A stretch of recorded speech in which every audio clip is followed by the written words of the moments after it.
ஹாய்ங்க. எல்லாரும் ஃபேமிலியோட எங்கே கிளம்பிட்டோன்னு பார்க்குறீங்களா? இங்கே மஸ்கட்டில் ஓடிஎஸ்ன்னு சொல்லிட்டு ஒரு சோஷியல் மீடியா குரூப்பு. ஸோ அதில் குக் வித் ஃபேமிலின்னு சொல்லிட்டு ஒரு ப்ரோக்ராம். ஸோ அதுக்கு தான் ஹஸ்பண்ட் அண்ட் ஒய்ஃப் சமைச்சு எடுத்துகிட்டு போனோம். எனக்கு வந்து முட்டை மிளகு வறுவல் வந்துச்சு.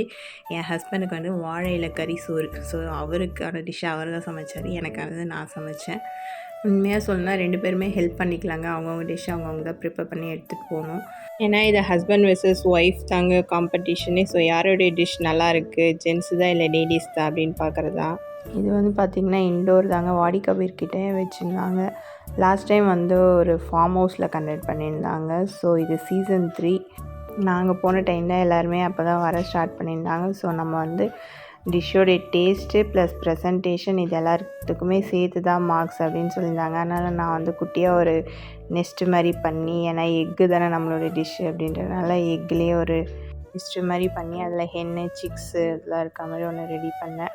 நான் பண்ண நல்லா இருக்கான்னு சொல்லுங்கள். எனக்கு தெரிஞ்ச டெக்கரேஷன் தாங்க இது. ஆனால் அங்கே வந்து இந்த காம்படிஷனுக்கு வந்து எல்லோரும் செம்மையாக டெக்கரேட் பண்ணியிருந்தாங்க. இதுக்குன்னே மெனக்கெட்டு போய் நிறைய திங்ஸ் வாங்கிட்டு வந்து நிறைய பண்ணி வச்சுருந்தாங்கங்க. உண்மையிலேயே அவங்களுக்கு தான் ஹேட்ஸ் ஆஃப் தான் சொல்லணும். அவ்வளோ அழகாக டெக்கரேட் எல்லாமே. நாங்களாம் வந்து அன்றைக்கி தாங்க அந்த டிஷ்ஷை ரெடி பண்ணி எடுத்துகிட்டு போனோம். நிறைய பேர் இதுக்காகவே 2-3 டைம்ஸ்லாம் ரெடி பண்ணி பார்த்து டேஸ்ட்டை இன்னும் கொஞ்சம் என்ஹான்ஸ் பண்ணுறதுக்குலாம் ரொம்பவே மெனக்கெட்டுருக்காங்க. ஸோ அதெல்லாம் அங்கே போனதுக்கப்புறமா தான் எங்களுக்கே தெரிய வந்துச்சு. உண்மையிலே டிசர்வ் தாங்க ப்ரைஸ் வாங்கினவங்க எல்லாருமே.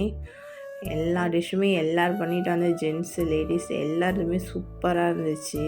லேடிஸ் இந்த மாதிரி ஷோஸில் பார்ட்டிசிபேட் பண்ணுறது பெரிய விஷயம் இல்லைங்க. ஆனால் ஜென்ஸும் ஈக்குவலாக வந்து இந்த மாதிரி ஷோவில் பார்ட்டிசிபேட் பண்ணுறது தாங்க எனக்கு ரொம்பவே ஆச்சரியமாக இருந்துச்சு. நெக்ஸ்ட்டு ஜட்ஜஸ்லாம் வர ஆரம்பிச்சிட்டாங்க. லேடிஸ்க்கு ஒரு ஜட்ஜு, ஜென்ஸுக்கு ஒரு ஜட்ஜுன்னு வச்சுருந்தாங்க. ஸோ அவர் வந்து டேஸ்ட் பண்ணி பார்த்துட்டு எப்படி பண்ணீங்க அப்படிலாம் சொல்லிவிட்டு ப்ராசஸ் கேட்டுட்டு நல்லா இருக்கா இல்லை ஏதாவது மிஸ்டேக் இருந்துச்சுன்னா அதை கரெக்ட் பண்ண சொல்லிட்டு போனார். நடுவில் நம்மளுக்கு வந்து என்டர்டெயின்மெண்ட்டும் வேணுன்றதுனால நம்மளுடைய தலைவர் எம்ஜிஆரையே கூட்டிகிட்டு வந்துட்டாங்க ஒமானுக்கு. ஆனால் சூப்பராக இருந்ததுங்க. மேக்கப்லேருந்து அவர் உண்மையாகவே எம்ஜிஆர் மாதிரியே தான் இருந்தார். அவரோட ஆக்டிவிட்டீஸ் எல்லாமே டான்ஸ் முதல் கொண்டு எல்லாமே சூப்பராக அதே மாதிரி பண்ணிகிட்டு இருந்தார். ஸோ அதுவும் ஜாலியாக என்ஜாய் பண்ணிகிட்டு இருந்தோம். அப்புறம் அவங்க வந்தாங்க, எல்லாருக்குமே ஒரு காம்ப்ளிமெண்ட் கிஃப்ட் மாதிரி பஹர்லேருந்து இங்கே லோக்கல் ப்ராடக்ட்டு. ஸோ அது கொடுத்துருந்தாங்க. நெக்ஸ்ட்டு வந்து அவங்களுக்கு மெடலும் கொடுத்துருந்தாங்க. நிறைய டான்ஸ் ப்ரோக்ராம் எல்லாமே இருந்துச்சு. ஸோ ஜாலியாக பார்த்து என்ஜாய் பண்ணிவிட்டு வீட்டுக்கு வந்துட்டோம். பை.